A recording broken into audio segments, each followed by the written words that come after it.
নিয়ে নিয়েছি আলু, কুমড়া, একটা টমেটো, বেগুন আর দুটো তিনটে কাঁচামরিচ। তো এগুলো কেন নিয়েছি সেটাই আজকে আপনাদের সাথে শেয়ার করব।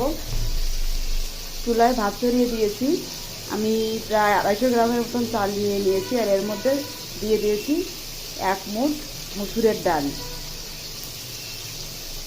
এর মধ্যে সামান্য একটু লবণ দিয়ে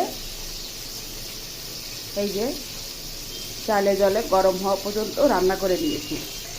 এবার সমস্ত তরকারিগুলো এর ভিতরে দিয়ে দেব।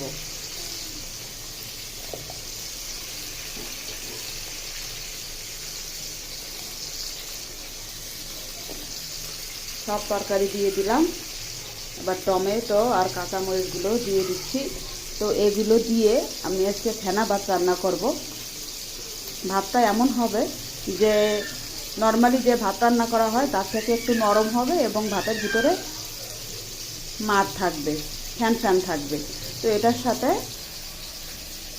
শুকনো মরিচ আর পেঁয়াজ তেল দিয়ে লবণ দিয়ে মেখে নিয়েছি, আর ডিম যাবে। তো এটা হচ্ছে আমাদের রাতের মেনু। আর তার সাথে থাকছে টুনা ফিশ ফ্রাই। তো কেমন হয়েছে আমাদের রাতের খাবারের আয়োজন সবাই জানাবেন, আর পছন্দ হলে এভাবে খেতে পারেন। এভাবে খেলে শরীরে তেল চর্বি কম ঢোকে। রাতে যত তেল চর্বি বর্জন করা যায় ততই ভালো। তো সবাই ভালো থাকবেন, টাটা, বাই বাই।